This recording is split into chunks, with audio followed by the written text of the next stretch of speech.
Alright, Mac fans, here's something you're gonna love. This is a 1995 Macintosh PowerBook 190. It has a 9.5-inch black and white LCD screen, a touchpad, you can see it's been worn shiny in some spots. There's one click mouse. I'll pretty much just go over an outside tour and then I'll show you some of the stuff that's on the inside. Right now I'm sitting at the general computer desk right now, that's why the chair is creaking. But anyway, you've got your basic pad thing here at the front.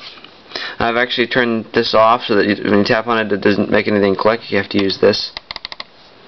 It's pretty much just basic, except these aren't really like touch keyboards. These ones actually go in like relatively deep. It's like having a regular keyboard. On this side, that thing right there is a 3.5-inch floppy disk drive. That's my chromy battery. You can see the feet that I have popped out. You can press that little button right there and it'll make it go pop out. Same thing goes on that side. This is where some of the drives go. I believe they called this, Mac called this an airport or something. Like it was a separate word, it was air something, and you could have like Ethernet cables and stuff like that. And then it's pretty much all that's on this side. On the back, power supply, and then a bunch of obsolete plugs that only Mac or Apple used, like your mouse plug and your multiple function thing. You'd have like a printer or a modem in there. Your multiple input and output thing, and then your headphone jack. And then an expansion port and the infrared that doesn't actually do anything.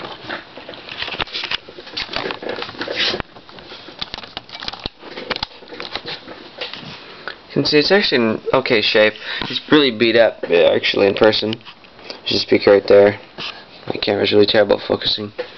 I actually got this for free today from one of the teachers, and he said either you take it or I'm throwing it out. And so, one, it's still a good laptop, so I didn't want it to get thrown out. Number two, why turn up something free? And this is actually the first time I've actually owned a Macintosh since like 2000. Ironically, it was also the same operating system as this one. But anyway, let's turn this thing on. The power switch is over here, and I'm next to the delete key. Oh yeah, brightness and contrast is here.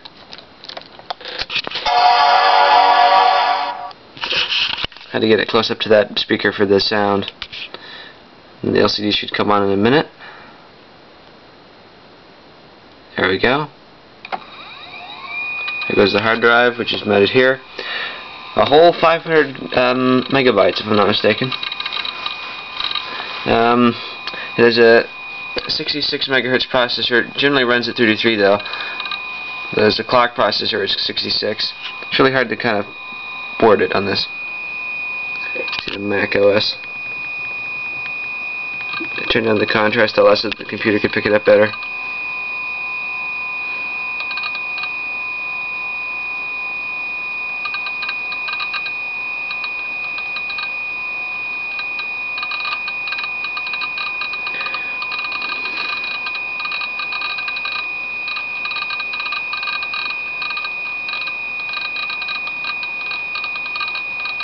This thing is set for the 16 grayscale. There's 16 different grays in that, so it's not like all splotchy and everything.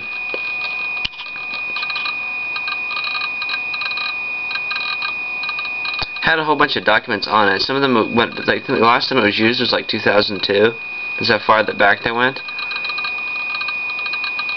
Got some of my other junk up here, like Macintosh HD and Printer Q, MS Works, Microsoft Word, games, some Xerox administrator thing, documents, and the trash. And you know what's really weird? Okay, if you go up here and you go down to recent servers, there's actually stuff there. Admin data, biology 12 data, FKS admin, LXR test 5.1 folder, miscellaneous, and student. Some of those interfaces are still going at the school right now. This computer actually came from School District 65. I guess they must have bought it back in 1995 and it's been at the school ever since.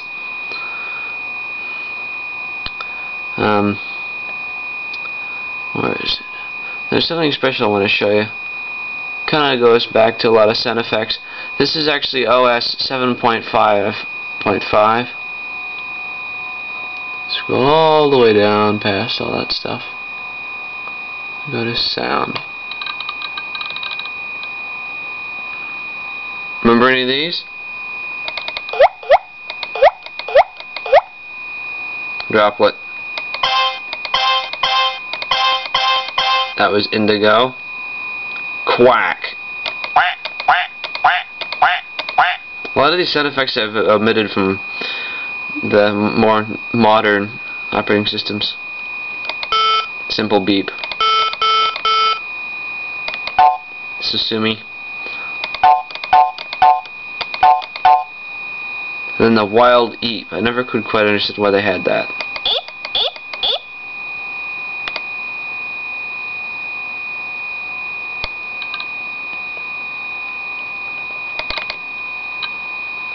I wonder.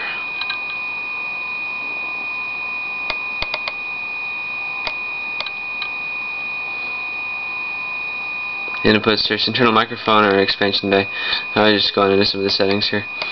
So to do this kind of with one hand. Okay, got it. There we go. There is an internal microphone located right there. That battery meter thing has nothing to do with anything. It's that black smudge. And then there's a clock telling me it's 12:12 p.m. I should really say 12 a.m., but it kind of doesn't. The date is sort of correct, except it's not the 8th anymore. But I'll show you what the floppy disk drive does. It's right there. Automatically starts naturally. There's a little green light right there. And then the computer's decided that it's going to show up the Mac floppy thing. Now that's not actually going to go away when I go to eject the disk.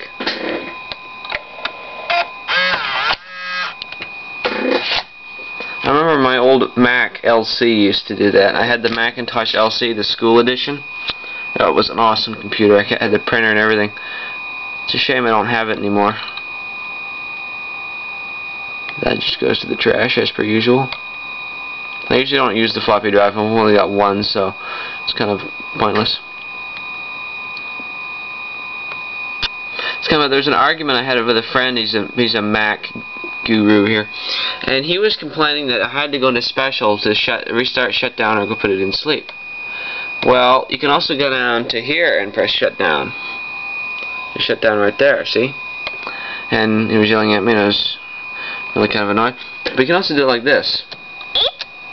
Oh crap, I forgot to adjust the settings. Cancel.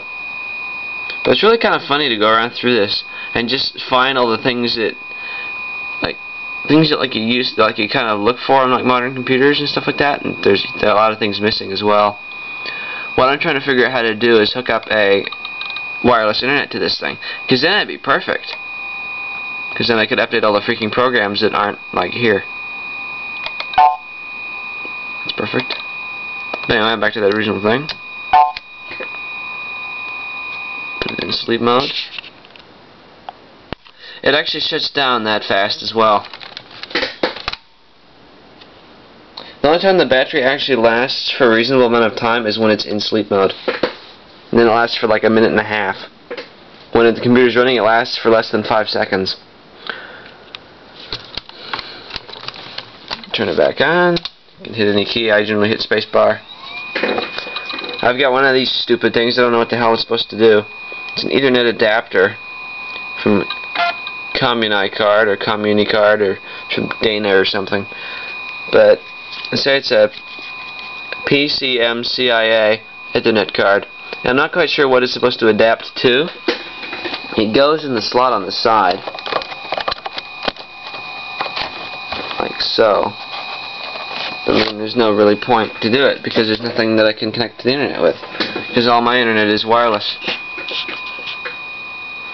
But it's going to be interesting because I'm actually going to use this at school because it's got a great couple of word processors on it, and it's going to be well used. So, hope you've enjoyed watching this video. You can see my reflection in the camera, or yeah, you can sort of see my hand there, but you can see my reflection on the screen. But anyway, enough of the shenanigans. Thanks for watching.